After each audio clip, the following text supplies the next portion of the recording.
Greetings, everybody. Keith here. Hoping everybody's having a good day, enjoying life, living life, loving life. Want to remind everybody, please hit that like, share, and subscribe button. There's a PayPal link down there for anybody that wants to share some love. Every little bit is appreciated. And I will be dropping the StreamYard link here after a bit. But first, we've got a guest with us tonight. His name is Tony. And we're going to talk about his situation in relations to his intent to make a purchase of land for private use and educational purposes that has been unlawfully converted. And we're going to go over some details here and hopefully help educate people that might be in similar situations as it relates to these home purchases, where in the record it shows by placement on the tax rolls that it's actually a business and that it supposedly has some kind of business value. Well, if there's no business there, then it's not supposed to be on the tax rolls. It's the only reason to be put on a local tax rolls is because it's presumed as a business place. And we're going to go over some details and see if we can help other people comprehend how to have that record corrected. So please welcome Tony. Greetings, Tony. We're going to have to unmute you here. And there you go. It's good to be here. You had a really nice opening. Thanks. I appreciate that. Yep. Now, what we're going to do here tonight, folks, is like I explained to Tony, I've got some questions lined up. And so it's going to seem kind of like an interview, but it's actually Tony's story, not as a characteristic set of personalities or anything, but rather as a story of the corruption and interruption of what is true and correct. And again, this isn't any affront or offense to any public officials. We have to understand that just like many of us have been indoctrinated, they too went through the same public education system and have been taught the same thing. So we're going to go over some details. And the first thing I'm gonna talk about is have you describe the circumstances of your private property that was placed on the property tax rolls. That timeline, what was done and by whom, who all got involved and intervened. Yeah. So let's see. So I guess I came from Idaho and I moved to the Upper Peninsula in Michigan, where there was an abandoned school called the National Mine School. It was also within my treaty boundaries of my Chippewa tribe.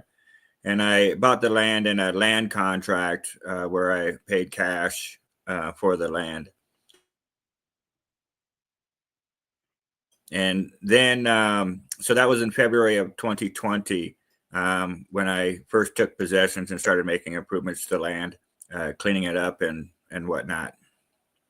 And then I introduced myself to the local township and let them know that what I was working on, that I was building a creation center, a spiritual creation center that allows the people to come and do their heart's work, to allow my tribal people and the local people to do their heart's work, a safe place where we could bring out the future.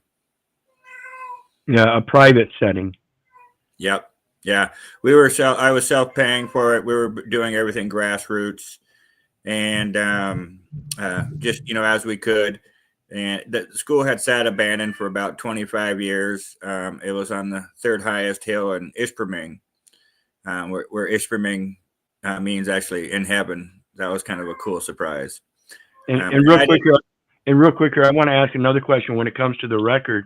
So when you purchased it, it was already on the land tax roll records as a public school, right? Yeah, so the company that I bought it from was National Mine High School, LLC, where they had purchased it from, you can hear my cat meow on here, the cat here, yeah. Where the school was bought, it was National Mine High School, LLC, which was on the recorder's office prior to me buying it. Yep. Okay, so then after you purchased it and cleaned it up and you got involved with the community members and by giving them proper notice of what you were doing, who all did you get? The mayor, county commissioners, who did you speak to and what was their reaction? I spoke with Tilden Township and February right off the bat, and they were all pretty excited about what I was building until they found out that I was not going to be within their jurisdiction. And at which time, the township, one of the township gals, can I mention names? They're public officials, so it's public information. Okay. Yeah. So, namely, Deborah Pello was the prime lady that did not want me to be able to build something with the Ojibwa Nation in the center of Tilden, where the school was in a small kind of a hill mountain area, and not a very big population. And then from there, then the county commissioner's law firm went to represent the township, and then the county commissioner had then entered my land into the recorder's office for nefarious reasons, which was also the township had its board minutes, which also highlighted where they were looking to be able to force me off the land, first by blocking me from water, the community water, and then followed up with a lawsuit where they were using the misrepresentation of the recorder's office to bring forward the lawsuit. Yeah, and one of the things I want to point out here is that in the use of the land, and this is the imperative concept that we have to realize, is for them to be able to purchase the land for commercial purposes, they literally have to condemn the land of its natural use. And this is important to understand because of the conservation easements around each and every property. Okay, this is part of the stewardship of the land, and is run through the Postal Service and the National Forest and Park Services. Okay, because they're the main branches of the environmental protections and the statistics needed to keep the wildlife and fisheries maintained. Yeah.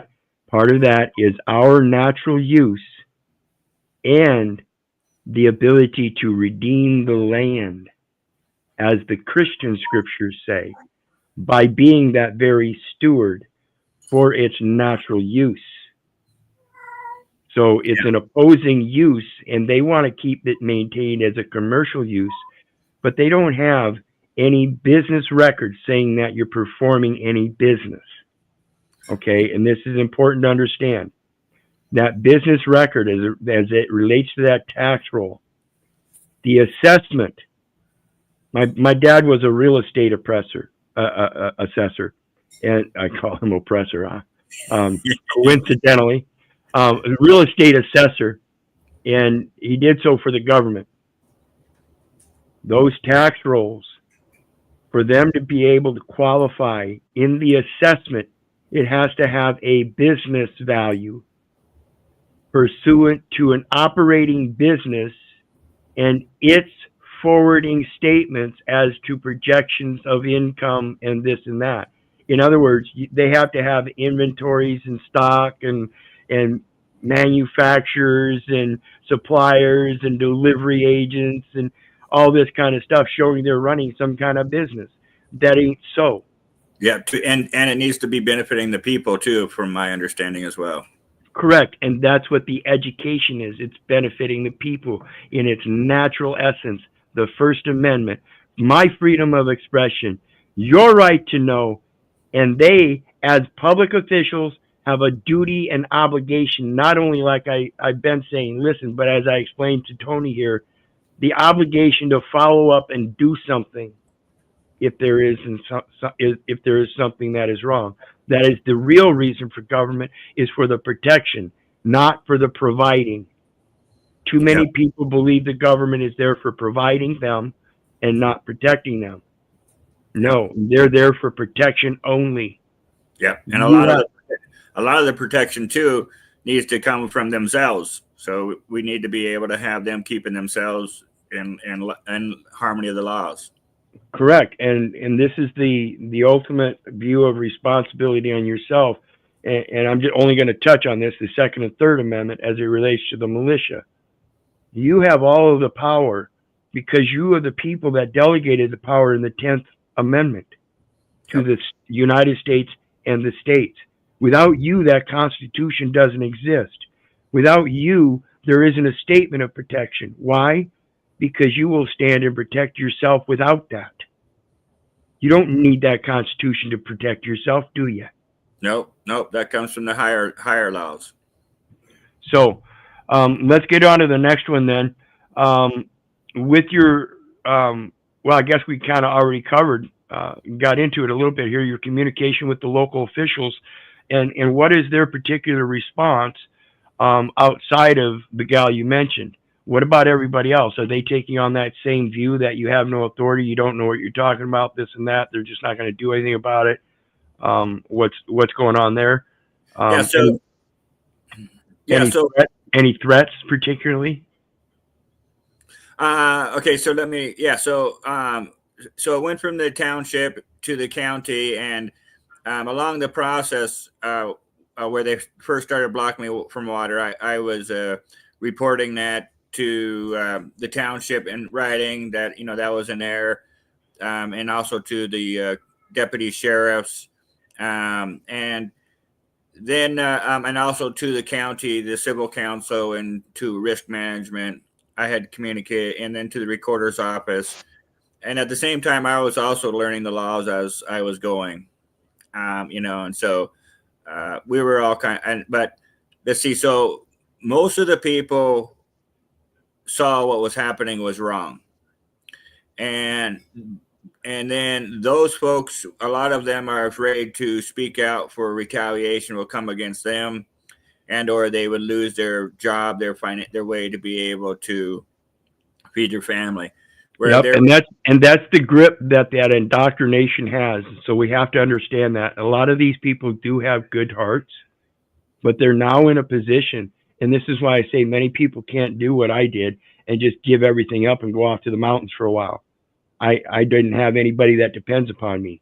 Many people are stuck in a situation where you have many people depending upon you, and the fear of losing your job affects not just you, but your children, Yep. and everybody else. And this government and these officials will do that because, again, at the end of the day, it's you or them. Are they going to go home with a paycheck and feed their family, and they have to do it off of you? Yep. Yep. Or are you going to stand up and put a stop to it in your own life? Yep. Yep. Yeah, and yeah, that's absolutely that's kind of what I saw was happening, is that they were recognizing that there was wrong going on and could not necessarily feel the desire.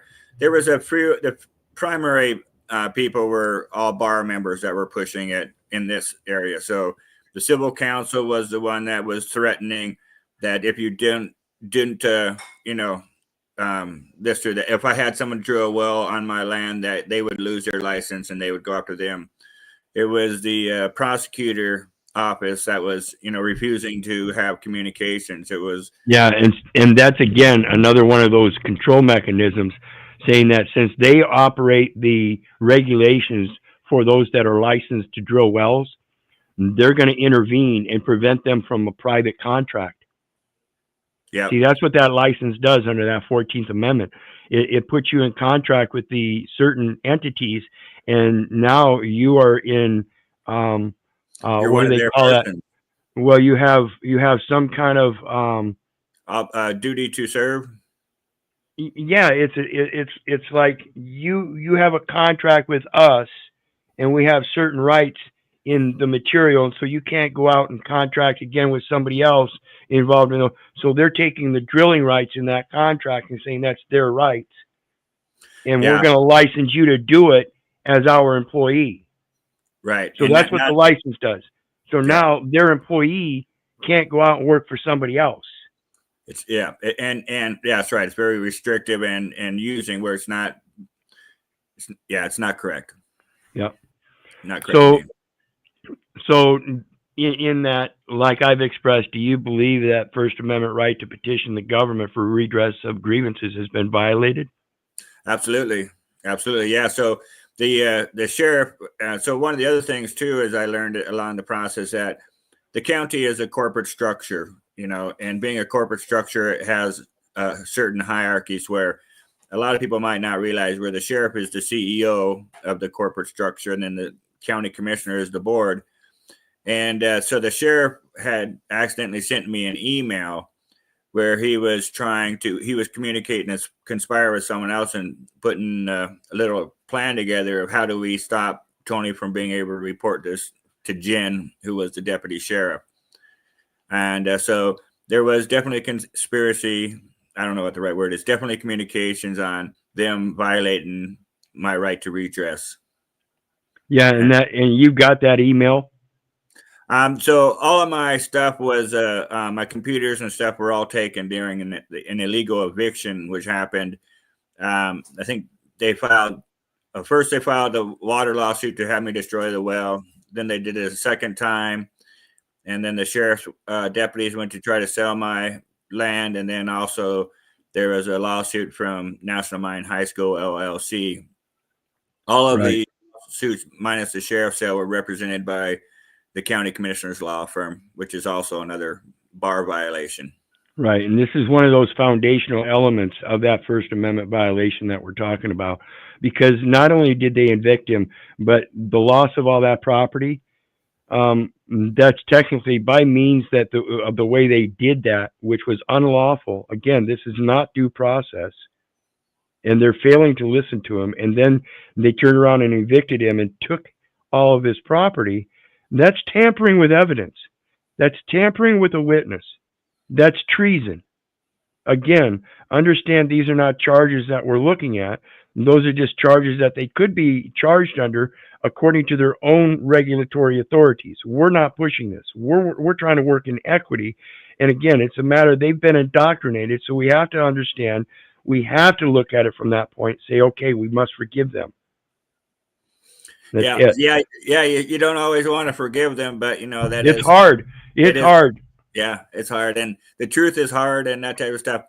It's definitely usurpations. Where they're taking and they're warring on the law. So there is many violations of all the different laws that happened. And the interesting thing is that so on my land during the eviction, they only evicted me out of the garage portion of my land.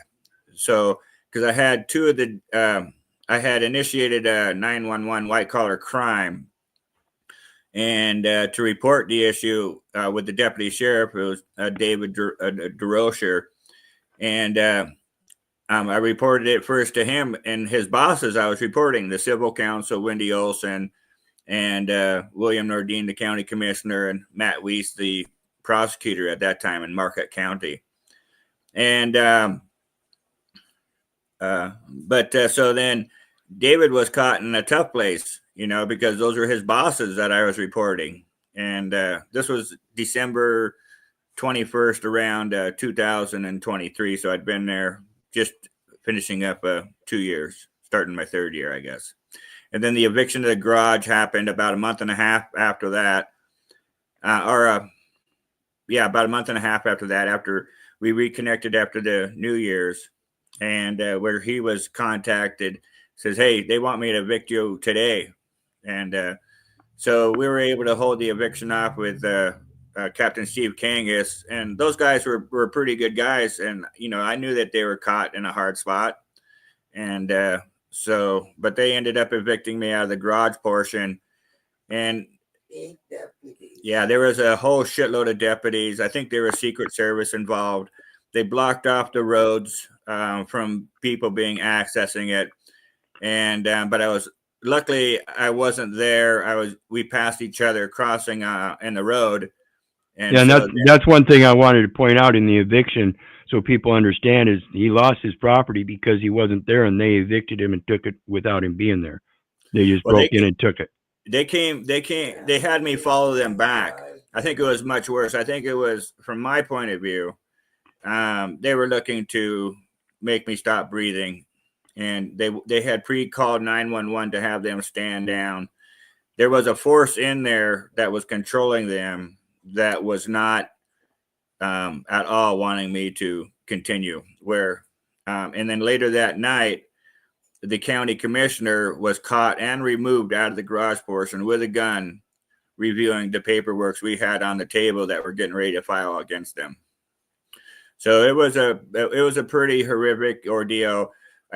eight guns. They had the guns. They were grabbing their guns. And luckily, I was able to have a couple of the elders were witnesses that came up there too. And without them, you know, it would have been a different story. And then a couple of the locals. And then afterwards, we had called up and they had said 911. We called 911. And they said that they were told to stand down and not to engage. So it was a pretty horrific day and something that people should never have to experience.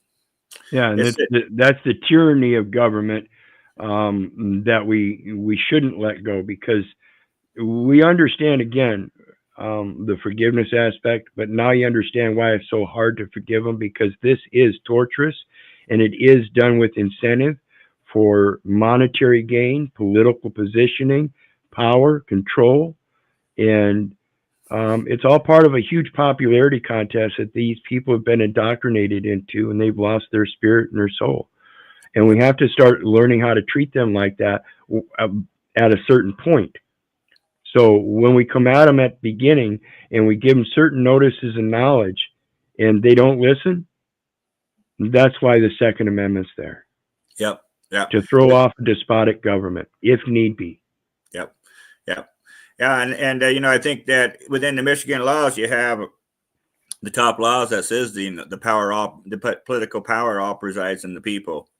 You know, and there's a big misunderstanding of the word people and persons and what their significance is, and then as well as, you know, what land is and what land abstracts are. But yeah, and that's a large part of that communication, that education system.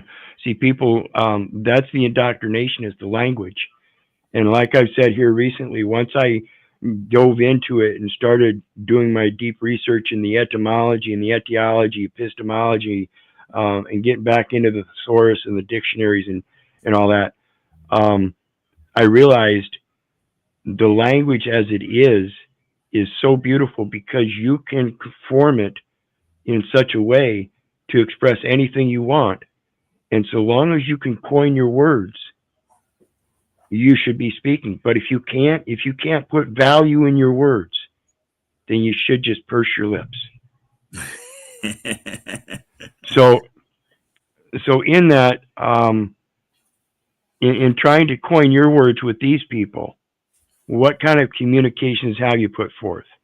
You know, what kind of notices and what kind of information were you telling them? So mostly I was writing my notices, and I was writing them in a way that the general public could hear more so than law writings. And so I was sending notices to each person that was engaging, and I would also send them an invoice and let them know that, you know, they were doing wrong and trespassing, and then, you know, seeking them to do right at this level, you know, putting orders out to stop and not engage and stop the harm. So basically letting them know that you're going to establish a record as a witness against them. Yep. For non-compliance and things like that.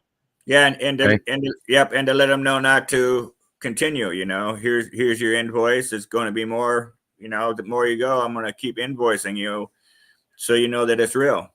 Yeah. It's real harm that you're doing. First duty in law is legal notice, folks. So you give them legal notice and you have a track record of your own details and everything, and you're keeping that record so that you can keep giving them same notices based on the same information. You don't have to try to recall it in your head. You don't have to remember it. This is the importance of learning how to read and write. You know, so again, do you understand English? Can you read? Likely not. I urge you to unlearn what you've been taught and get back to concise English, pick up that dictionary and thesaurus, and learn how to read this stuff and understand what they're using as definitions. And you'll find it's totally different than what you ever thought. Yeah, I learned so much from you guys with lawful living, and you, Keith, is you know, the word definitions is so critical, and how they think they're being told or how they're being applied are exact opposite, flipped upside down. Yep. And so, and L. Micah L says, would one not get a protection order against them, an injunction? Again, I urge not. I urge an amnesty. An armistice. You have the right to bear arms, right? Is that not an arm of peace? An armistice? Exactly. Yeah, there was one time when during the preluding up to the eviction, there was a couple of weeks of where we were talking back and forth and writing things, and um, I says, well, what if I hired a bunch of armed guards to stand by, and they're like, oh no, don't do that, because that would force a civil argument to be heard and to be considered. So Yep. they got real anxious and says, don't do that. Yeah, And jury of your peers. yeah, that was funny. So so let's get back on to the taxation.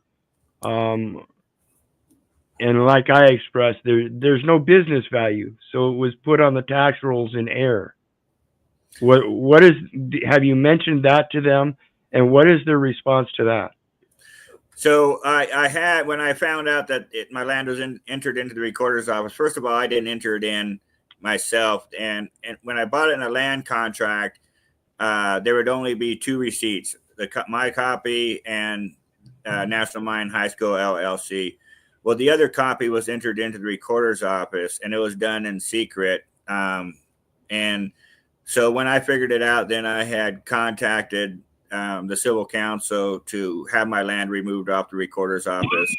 And I studied the kind of the repercussions of that and tried to figure out what it meant. And so, but then when I asked them first to remove it off the recorder's office, thinking that way, then my land would be invisible. And then as I learned more, we see that they have the wrong classification. It needs to be marked as private. Correct.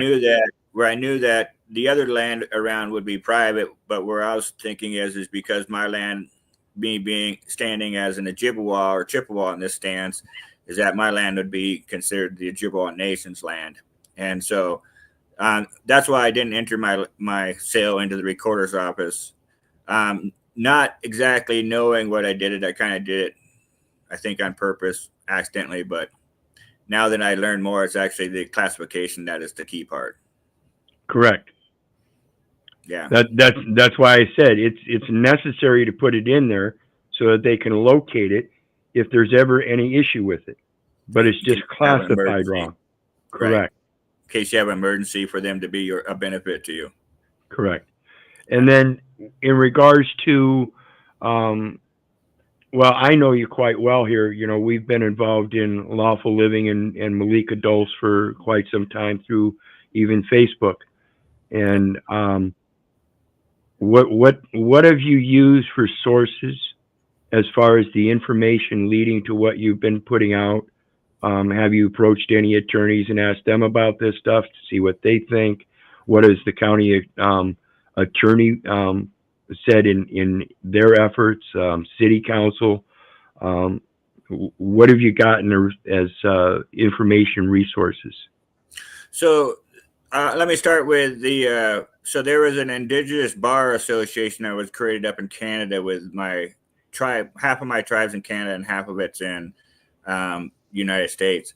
And they had said that what I was doing was exactly right, and we need to take our land and stand and probably claim it. But they had a suit with the British Crown, and they had won about a year ago and got compensation, and they got their land recognized. So they are truly sovereign people standing now in Canada. But here in Marquette, I did go to hire one of the top attorney firms here, and they ended up I'm not sure what happened, but one of them ended up in the hospital. But I was teaching them the laws around the land. I talked to a couple of the land people, and the one says, what I'm doing is experimental, but it's okay to do if I knew that it was experimental. And then the rest of the bar members don't have a clue and or won't talk to you so you had the public defenders, because my power of attorney was taken 4 times and after I was arrested. And during that time, their goal was to silence me or to try to tell me I didn't know what the land was and this stuff and that stuff. So they weren't actually defending me. They were working with the other side. Right, and what he means by his power of attorneys was taken. It was another man just merely asserted authority over him, said, "You're going to do what we tell you anyway." Yeah, they were representing my person in the court case as where we're under the fourth, I believe. We the people have a right to defend our person. We have a right to represent our person in the courtroom. We have a right to defend ourselves. Yeah. And that's in Article 3 courts, as I've expressed here recently. And what they're doing is they're operating in the Article 1 corporate courts. And that's that county board of commissioners. They're the ones that are hiring the prosecuting attorney at the county level. Yeah. They're all the prosecutor employs the public defender and all the deputy sheriffs.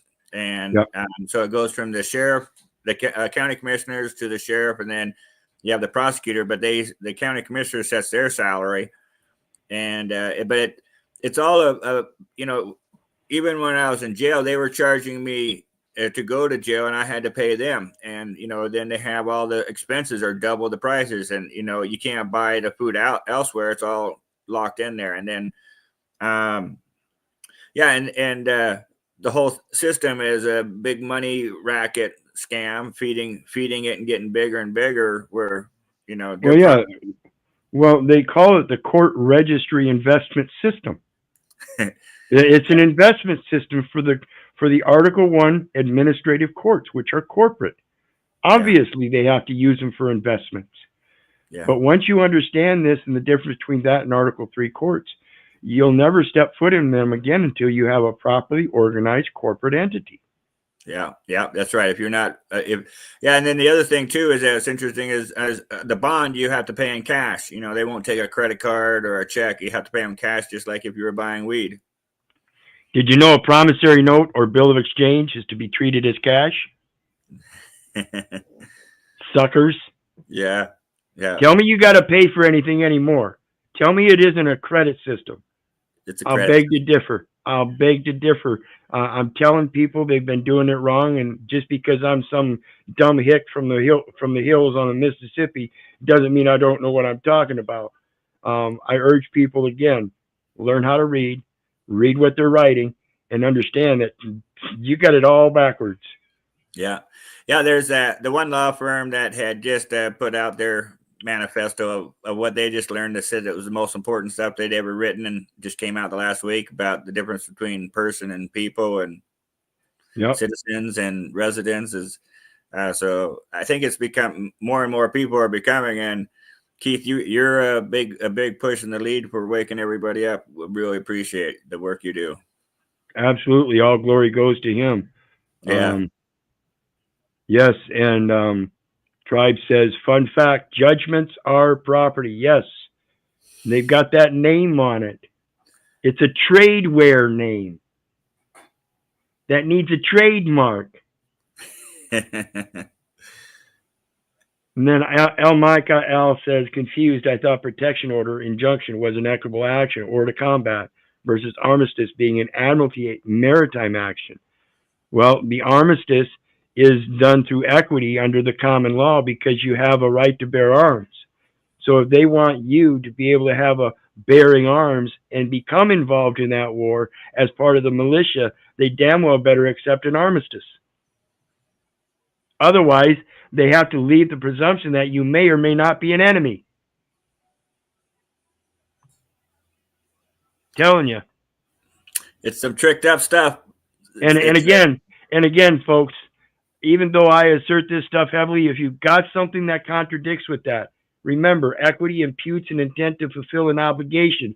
Therefore, there's got to be a contract in play. Make it the top one. To defeat one's opponent without fighting is of supreme excellence. Hey, I'm not your opponent. Yeah. We've been duped, but it's time for the show is over. We're gonna stand and we're gonna claim our land, and we're gonna live in harmony, and we're gonna make this change in a good, positive way, based off of love, the most powerful force. Yep. And so to continue on, tribe said judgment is property, but only upon acceptance from a federal member institution. So I have a birth certificate that's been judged to be a resident of the state. I'm going to surrender it to the United States to fulfill its duty as a dual jurisdiction, and which must be registered in the United States. And I'm going to have it registered on the Federal Register as a private law. This is my intent, as a private law for the relief of Keith Orland Little. That's it. I'm not here to offend anybody. I'm here to make a clarification. I bring equity. Here's my obligation: a private law, a contract with the United States. That hasn't been done yet. Everything remains at the state level. Yeah. So anyway, what about the redress? What is your vision of your redress? Let's see. So my redress would be to return the land back to me, allow me to go back in there, and they bulldozed my school and the garages and the other buildings to ground. So I like to have those. Wow. Yeah, see, these people are so heinous and vulgar. They had no reason to destroy that thing. You were in there actually working on it, right? Yeah, we had cleaned it up, removed the. First, I detected the hazardous material, and we went and removed the hazardous material. So we had already cleaned the school up, and but structurally, it was still sound and everything, and so the cool thing is it sits on top of a hill of steel, malignite, or I pronunciating the word wrong. And so the foundation was still rock solid. It was built with super good steel. It was a beautiful building. Just needed to have some love to it. The windows needed to be replaced, and we fixed up the roof and the drains. We were fixing up the drains. We took out maybe 40 ton of like on the side they had sand inside where the drains had busted through, and I think we ended up moving out some 30 ton of material. The yard 5 acres hadn't been cared for, so we were caring for that. And the garage, I fixed that up to where that was my house, where we had seating where we could fit 20 people in there. I had 50 chickens. We were giving our chickens out to the neighbors and the eggs and the roosters. Yeah. And some people would come by and want some chickens too. On occasion we give those as well. And but it was basically becoming an area where the people could come and hang out, and the locals were all helping do the work. But one of the other things for the redress too is I want all the local people around here, and for that matter, in the redress of this issue, is for all the land within the county to be properly classified, the people's land, as private, and only have proper stuff on the recorder's office that's supposed to be encumbered to benefit the people through the government.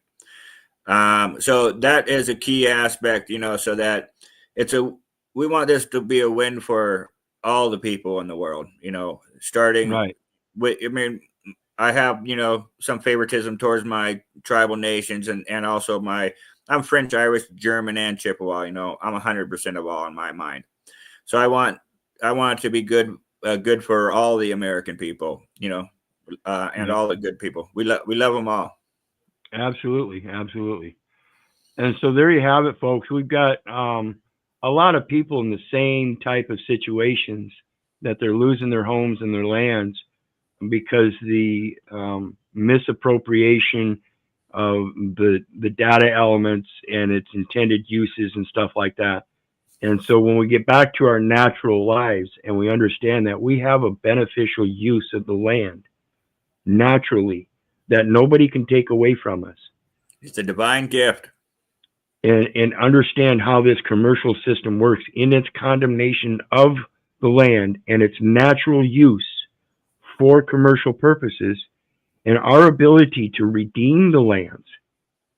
And I'm not saying you start going into the middle of the city and start redeeming those lands. This property is outside of the city, on the edge of the city or something. It's out in the woods, so yeah.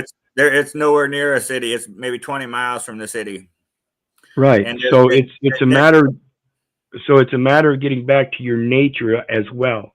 You have yeah, to quit taking upon the convenience of being right there within the city. yeah, it's a on top of that, it has the artesian water, where there was two natural artesian wells, and I was using the well water from one of the artesian wells. It's 22 foot deep, and it fed the whole school in its heydays, and then around the area too are the natural artesian waters that flow all year round that feed Lake Michigan and add Lake Michigan. So, protecting the area, being the rightful steward, I was also, protecting the water that was adding life into Lake Michigan with the other local neighbors up here. All Right. good people. Right. And El Micah L says beneficial use and divine right for non-commercial purposes. And that's So bingo. this is to feed a man for a day if you give him a fish, Yeah, but you feed him for a lifetime if you teach him to fish. And the principle there is not just the teaching, but the fact that you taught somebody else that now can continue to teach. So it that's is right. the continuation of the teaching. We can't. We're letting the teaching stop, and we're going on indoctrination.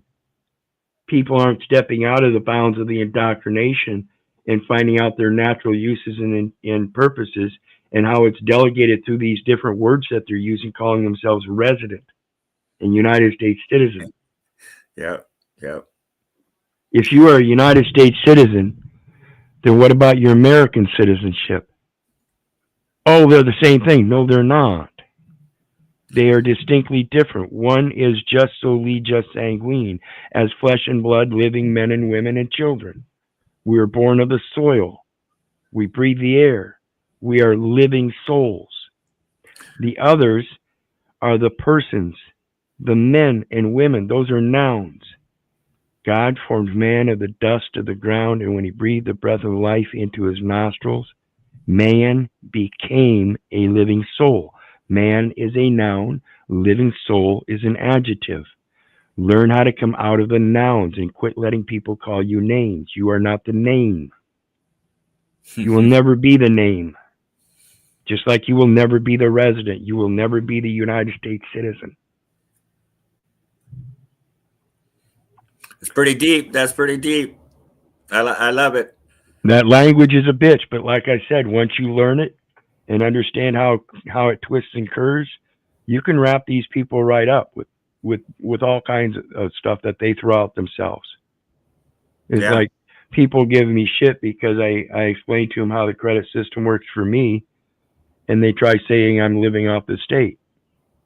Well, no, if the emergency room gives me a document when I go in there and it says sales agreement, remember this is the emergency room at the hospital. They want me to fill out this document, and it's called a sales agreement at the top. Come to find out I've got cancer.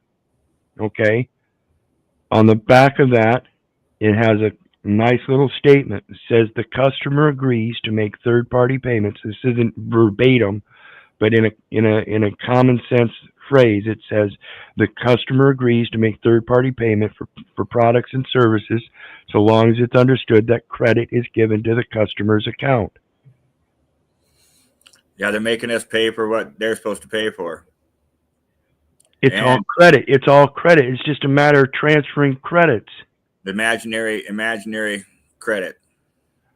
We Yeah, don't we don't accept cash, remember? Oh, well let me use my credit card. yeah. That's a. I hear though that the cancer is all gone, Yes, from what I yes, hear. So I'm yes. I'm really happy about that, Keith, and I'm glad that you're successful with that. Absolutely. All glory goes to the most high. And we've got Iman El Bay. Greetings, sister. How you doing today? Greeting, beloved. How are you all? We are well. You're familiar Wonderful. with the situation too, correct? You're on lawful living, paying attention to Tony's story.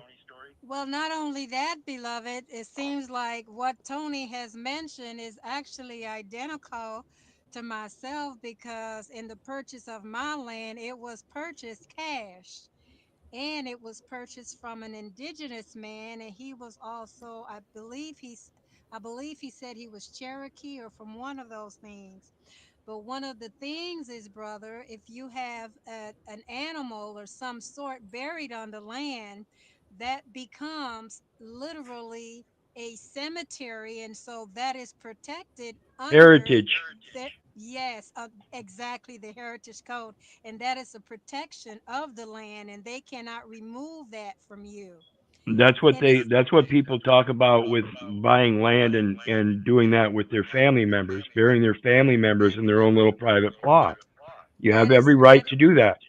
exactly, that is correct. And what's so beautiful, brothers, is that the Most High arose me this PM, and so much came to me that it was download that it gave me, specifically took me to the Constitution regarding what you just talked about recently, Brother Keith, Yeah, they personal have to listen, don't jurisdiction.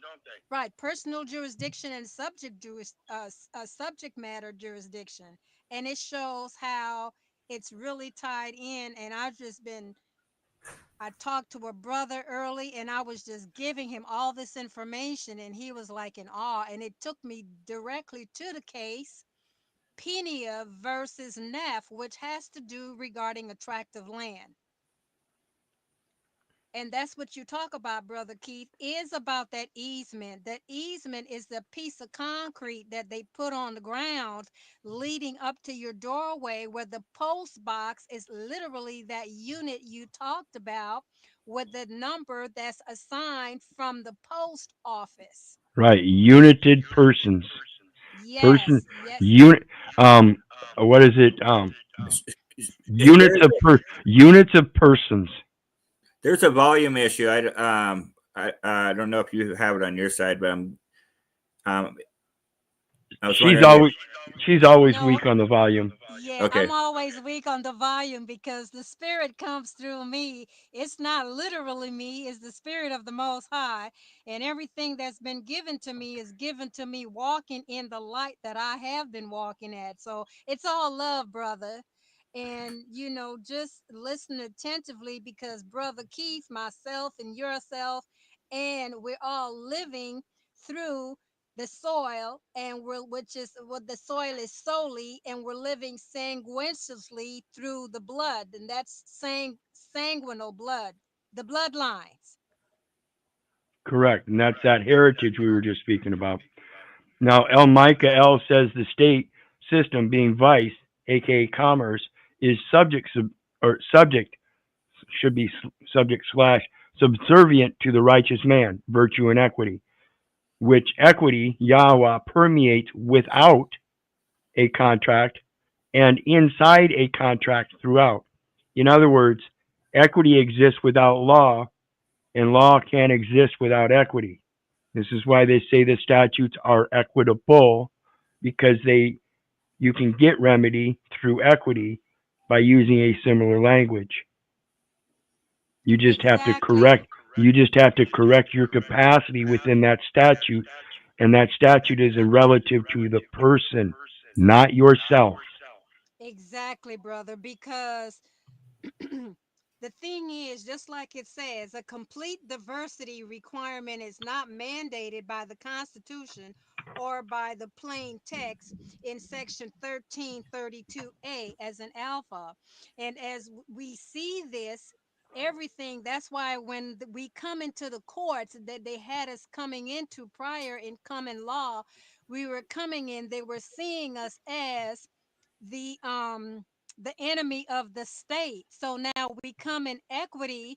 Equity imputes you. You know where I'm going with it, Brother Keith. Yep, and But imputes an intent to fulfill an so obligation. I just explained this to him exactly, about grabbing that person, surrendering it to the United States, and making that armistice agreement, that contract, and that agreement. When I'm lending the name to it, then I'm the one giving credence to it. That's I'm the one that's giving full faith and credit to the United States at that point, right. You are so correct. That's the correct, and that's the true credibility. and they Right have in to the, acknowledge it. they have to full faith and credit. See, that's the beauty of the First Amendment and learning how to express it in all venues. They have to acknowledge it. That's not just it's a mandatory factor in that First Amendment right to petition the government for redress of grievance. If I have the freedom to express myself, you all have the right to know. That means your right to know is exponentially greater than my singular right to express myself. In that, these public officials have a duty to listen. In that listening, part of that obligation is to then do something about it to correct it. That's the redress part. Right.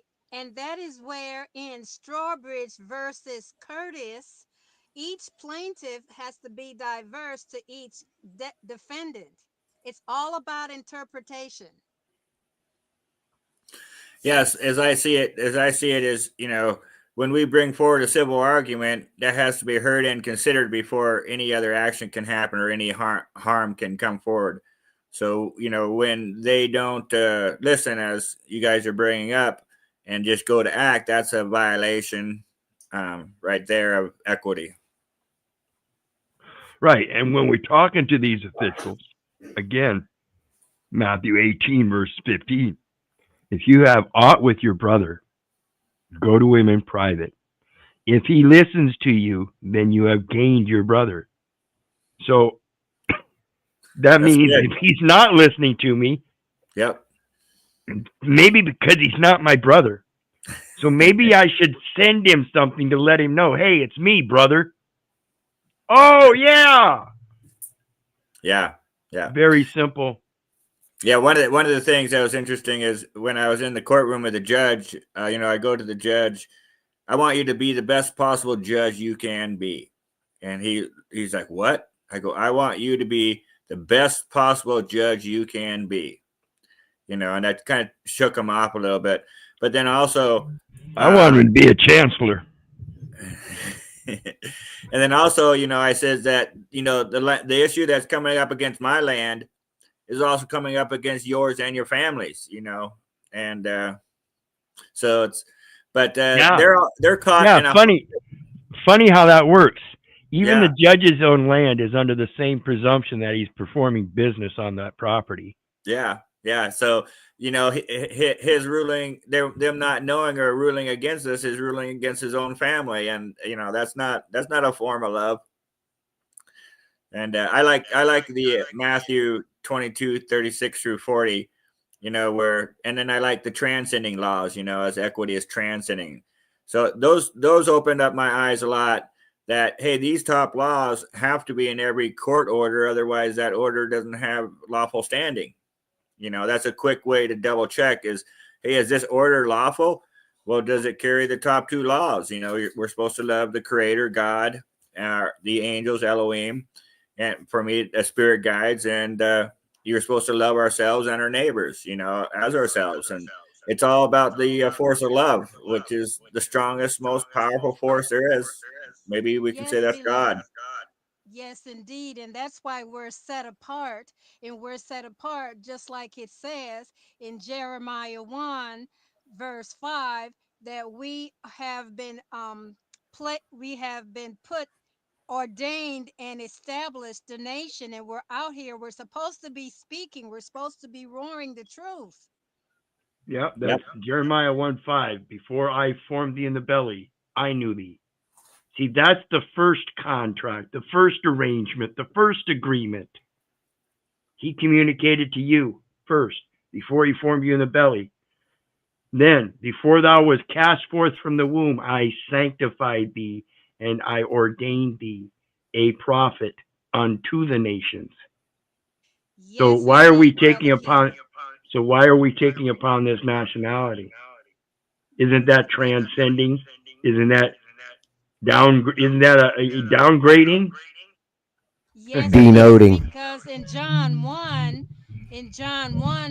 section 1 or verse 1, it says, in the beginning was the Word was with God, was the Word, and the Word was with God. That's the very first right there. Right. And then 5-speed Russ, welcome, he comes in with denoting.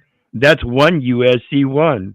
words denoting names or numbers, gender, or numbers, gender, and so forth. Welcome, brother. Welcome. Thank you. Good to see everybody. So what's going on? Not much. Figured I'd come up and hang out and see what you guys had going on. Well, we were just talking about Tony's property issues and see if we can't come up with something to trigger something in these people to start listening as a matter of equity, because they certainly aren't listening to the notices, which are private. You know, he's affording them What part through of the the mail. land And are you on, Tony? Say that again, please. What part of the land are you on? I'm up in the UP, Michigan, within my treaty boundaries up here, in a place called Ishpeming. It's like the third highest hills in Michigan, and yeah. So one of the things too, Keith, that I have going on, I've been trying to is initiate investigations. So I have communicated with the FBI and with the state police, with the Jack Bergman's office, Rich Rosway. I was going to say, you contacted the governor yet? Oh, I contacted them early, but Gretchen Whitmer is George Soros, one of the George Soros people. So they've got to give notice. They've got to give notice. If you want to hold them to the fire later, you got to do your part and give them that notice. So I during the process too, they brought in the psychiatrist while they had me and so the second time, actually it'd be the fourth time, they had me in jail over this issue or connected issues. I never committed a crime in this last 2 years. I've been in jail 4 times. It's just completely ridiculous, but I've learned a lot, and I learned to make the most of it. But shit, I forgot what I was going to say. So they put a $1.11 million bond on me this last time, and then they brought me and forced me to go to a competency exam with the psychiatrist, and in which then the psychiatrist, knowing that I was aware of the laws, I knew what was going on around me, and while I was still held in jail, and blocked from all communications, blocked from the courtroom, she went and deemed me that I was incompetent. Not that I didn't know the laws, but because I was grandiose and paranoid, she says, because she says that everybody was coming after me, and here I am reporting the crimes to her, so she will go and report it. But so that's one of the groups that I've been trying to get a crack with, and sent letters to them, sent letters to the judge, to the recorder's office. Those are the active ones with the state police. So I talked to the colonel, if I'm not mistaken, his name is James Grady, and we have an investigation and different things like that are getting ready to start. And I want to do group investigations, because with the FBI, they isolate you, and then next thing you know is you're being targeted. That happened to me with some stuff in Idaho around inventions. But yeah, so I have been communicating to those guys up high, and then I want to see about having group investigations come forward, so the witnesses can be protected, so that the other people can come forward without being targeted by the same forces that are targeting us, and at the same time keep their job, and learn to be. And that's why I mentioned the witness tampering and stuff like that, because that's truly what it looks like in many cases. Not just yours, but many other cases, particularly in these administrative courts, again, where people think they're filing documents and they're being manipulated, they're not being entered, they're not being recorded. And if you watch my video yesterday, you'll see how they're not required to. They don't. Not yesterday, Friday. They don't want us to be heard. They don't want us to be heard. They're really exactly right. Heard. Yeah. Right. So it's so in our freedom of expression, again, we have to learn who to communicate with.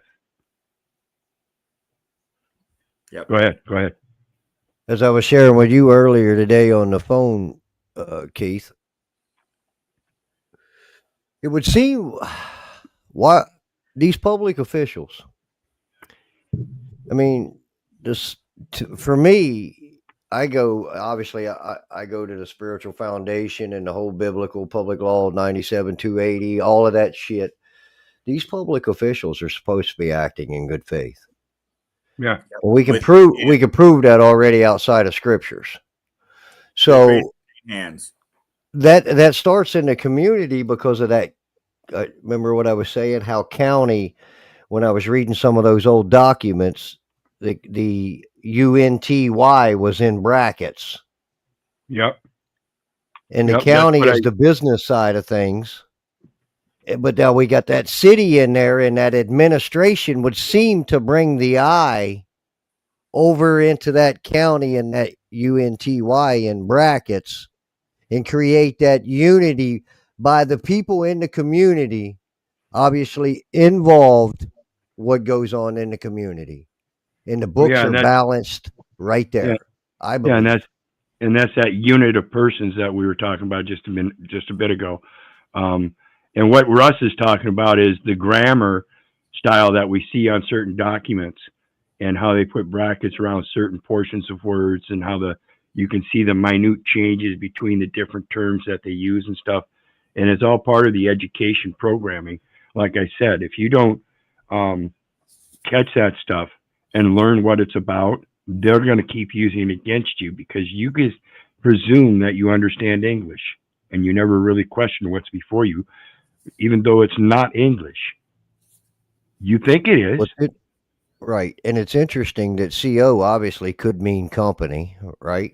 Because that's Right. the business side of things. And then the I, so I went and looked up what the acronym of COI is, community of interest. Well, yeah. What's Yeah. Yeah. I think that one of the So ways those are the that guys not operating in good faith. community of infinite need? There's a few. Anyway, There is a few yeah, though. anyway, but yeah, that's the interesting aspect here, though, is that, like I said, this kind of stuff is systemic across the nation. yep. It's not just one man; it's many people going through most. Well, as we saw here, Iman says almost identical. Yep. You Yeah, it's a know? repeating pattern all the way across the United States. Is once we get one or two, then it's the same solution all the way across. I think Yep. that one of the things too, everyone, that I've been pushing is to rally a group of the people to be able to take a lawful stand, with the good energy, and to be able to be heard if we need to. And I think that we're going to need a handful of people to make just to claim the land and be able to force civil conversations.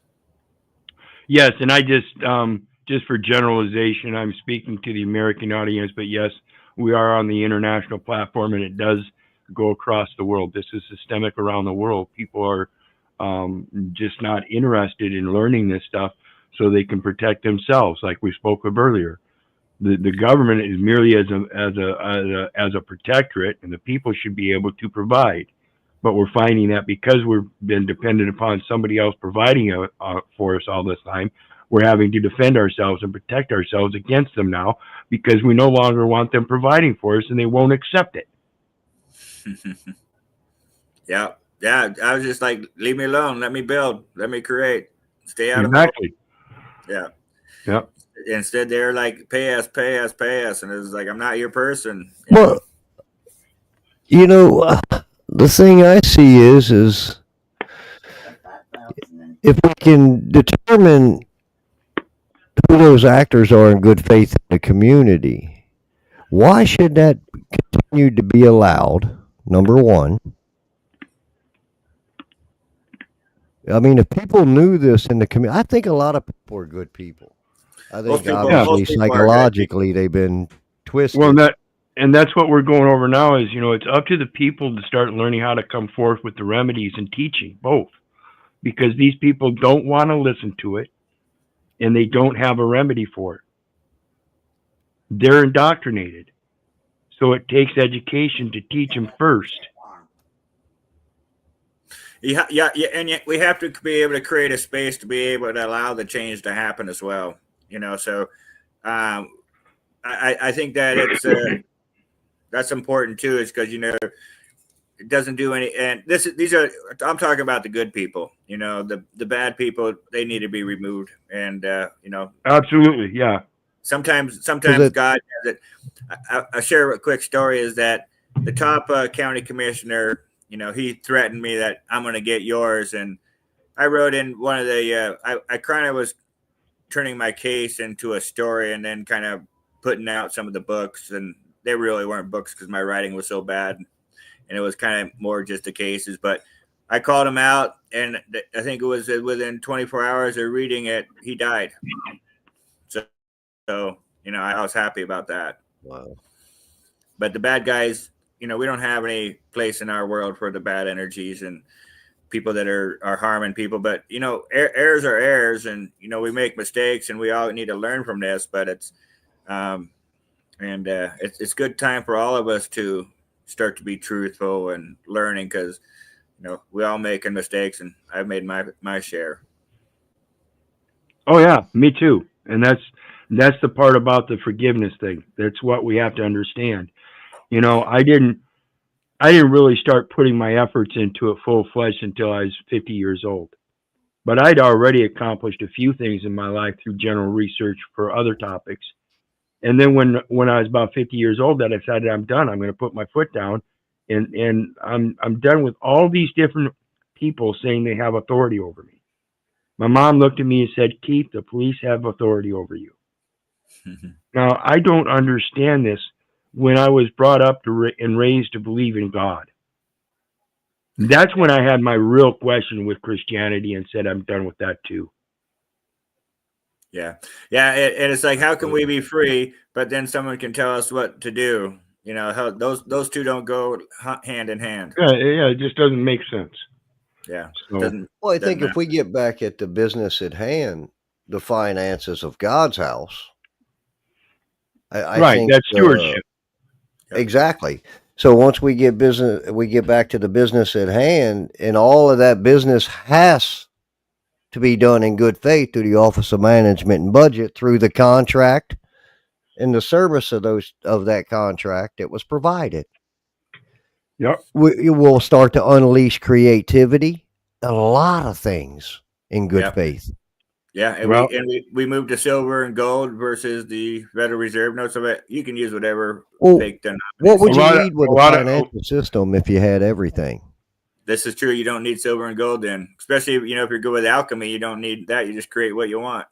Right, and because as we see, they've used that as a tool to manipulate and psychologically really mess people up. Right, and we have to understand that should the they local have that to do again? The local economy is the strongest economy, and when the people realize that and really put that into effect, we're going to find out that we have a stronger population than we might have had before. And that's the problem. People aren't educated yet. But once they are, and they enforce that and become empowered by producing themselves and not have to live off of daddy's tit, things should change. Greetings, JG. How you doing today, brother? So, man. Hey. We're not here much longer, but we've been talking about how the government just has this apparent authority to do things and call it just doing their job, and how we got to start being a little bit more equitous and more diplomatic in our etiquette in approaching these people as a matter of education, rather than hostility for being victims and this and that and going after them for crimes to a certain extent. Once they show their absolute disregard, then it's a matter of trying to put those other wheels in action as far as bringing criminal suits and stuff. But our first step should always be in equity through private contacts, explaining are specific rebuttals and supportive ideologies and stuff. And a lot of people aren't capable of doing that. You know, in It's a- all honesty, should they even, I mean, getting back to the foundation, should they even have to be worried about that? They should have never had to even be placed into that situation that they were Right. never prepared for. Right, but see, it's Micah L. again coming across with a good clutch statement. It's because imposter government. It's those people in government that are corrupting it to a point that it's a criminal syndicate of commerce exercising plausible deniability while commoditizing its subjects, your labor, for profits and gains in its legal system. It's not lawful at all. That's why we talk about those Article 3 courts. Actually, it's criminal. Absolutely. Yeah, usurpations. Well, Warren on the laws. what I've been hearing is there's guys in prison and jail, and they're going after corrupt cops and attorneys and lawyers and judges more and more. They're taking them out. Absolutely. That's what we've got a document that we put out from Lawful Living that it's almost unbeatable, but they will still try their best to ignore it. Dismissing an attorney. If the attorney is not hired by a board of directors, then they have no right to be presenting a suit of any sort. And so all we have to do is freedom of information request the minutes of the meeting before the corporate board of directors in which the hiring of this attorney to present a claim in the name of this such entity was made. Without that, you have no authority to be standing in this court. You're practicing law without proper process. You're the one violating the law, no one else. What I'm saying But is, that's the get along gang. They just doing their people- job, man. What I was What do you getting mean at I is can't people- rob, pillage, and plunder my people in my community? What's wrong with that? What I was getting at is people are killing corrupt cops and judges in jails, prisons. Oh, yeah, they're getting up in arms and going against them physically, violently. Yeah, and this is, I don't condone it, but it is part of the natural process. A certain portion of the population is damn right sick and tired and at their ends, and they have no other recourse but their natural instincts to become violent. If you But are not that, going to hear them, if you are not going to hear them civilly, But then I think stemming back to that foundation of those teachings, though, without a direct threat, should you have taken that vengeance in your own hands? well, either way, I mean, I mean, I'm understand. just, Listen. I know, but projecting things like let's project the opposite too, because if I'm the father of a child and some man wants to take my child into a private room without my exception, excuse me, first time I get my hands on that man, I'm going to try to take his ass out. Well, that's a different scenario, but I would Exactly. agree with that one. I would agree with that one. And that's what I'm getting to. The people are getting tired. And it doesn't matter the circumstances. We don't Some call are turning 911. violent. Again, I'm not condoning it. It's a matter of natural instinct. Some people will get violent. The more you corner a dog, the more violent he's going to get. And when you do finally corner him, you damn well better understand he will bite you. Yeah, it'd be Better nice. know how to get that bottom jaw. It'd be nice if we can force the change civilly to be heard and that type of stuff. This protects those guys that are doing wrong and the whole violence, So, but yeah, it's a horrific thing. The violence is, there's no love in that at all, and but I can see also why it happens and some bad people, But let's understand What do you that. think? Micah L. here What do you- says, plus the people people don't know how to act civilly, so they only respond to what they know, aka violently. The problem is that if the rest of the people that were supposed to act civilly would act civilly, they wouldn't perpetrate the violence on those that didn't act civilly. They actually used their force and power to subdue them appropriately. You don't have to be violent and assaultive and kill people in certain situations. Yet that's their go-to. See, I And we think do, the more we do people, have a right, and we do have a right to defend ourselves. yeah, You I know, think the more people become balanced with their whole ego feelings and emotions and get back to that foundation from those teachings and then react from there. You know what I'm saying? In good yeah, faith. I think the more of that happens, and that snowball is gonna Right, and yeah, that's going be to take that astronomical. education I was talking about. Feed a man a day Hmm. if you give him a fish. Feed him for a lifetime if you teach him to fish. But the true underlying principle is the teaching keeps getting passed on, yeah, yeah. not the So fish, not the fish, the teaching. yeah, yeah. With the within the Chippewa Nations folks, our main things are love, wisdom, uh, courage, respect, humility, or humble, yeah, honesty and truth.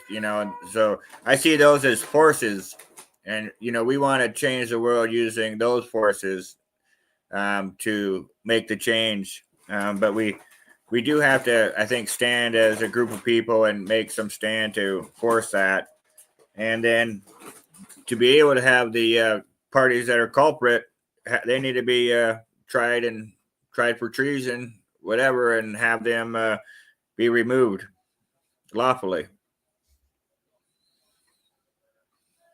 Yeah, and that can only be done by the people.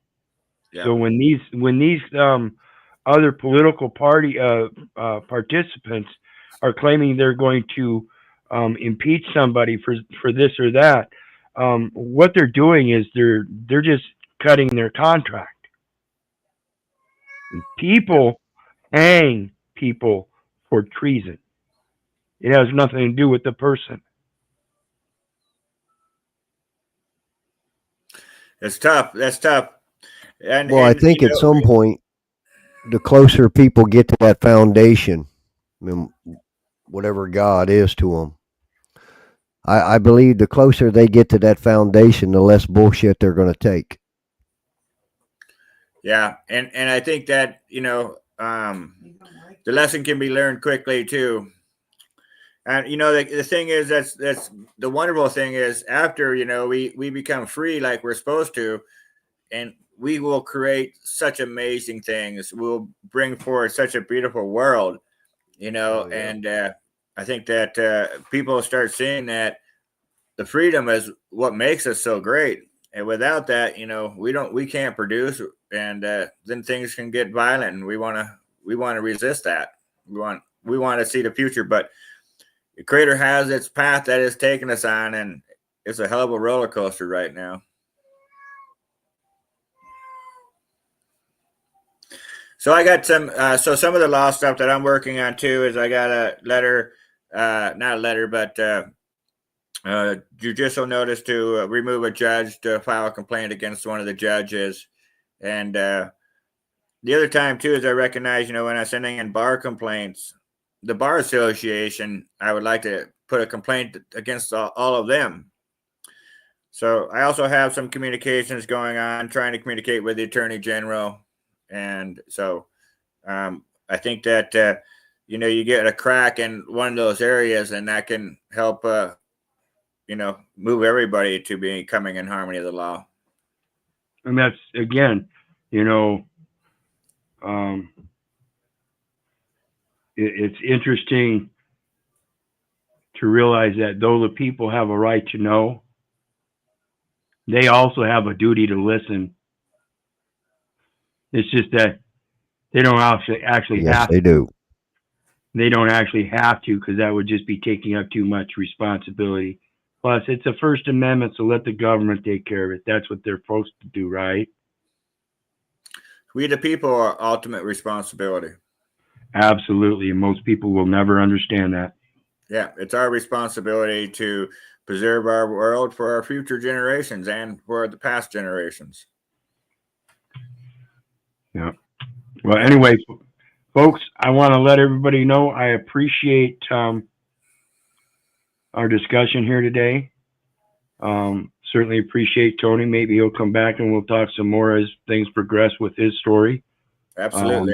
I love you very much, Keith, and love everybody. And everybody else, Iman, 5-Speed, Russ, JG. You guys got anything on the way out? We're going to finish up for today. And like I said, if we can, we'll come back with Tony. And you know me, I'll keep streaming and bringing more exciting information. I'll go The first. only thing I have to say, brother, is things are changing really, really fast. We just have to be steadfast in our diction, just like you said. That's why the word is broken up. Jurisdiction, the way we speak in our language and bring forth truth, they cannot hold us back. It is what it is, beloved. I yield. Absolutely. Thank you much, sister. Love you back. So I'll go and just remind everybody to be the change that you wish to see. And always remember, where there's doubt, there can be no faith. Much love, everybody. Love you too, brother. Thanks again. What you got, JG? That guy just killed my my energy there, so I'm not gonna say anything. All right. Well, we love you too, brother. Be blessed. Thanks for coming up. Love everybody. Thank you so much, Keith. You bet. We'll see you again next time. Wrong one. You guys know me. I love you, but I don't give a rat's ass whether you love me back. And that's say I don't care if you hate me. I don't care if you don't respect me. That's on you. So may God bless you, and we'll see you again next time. Bye now.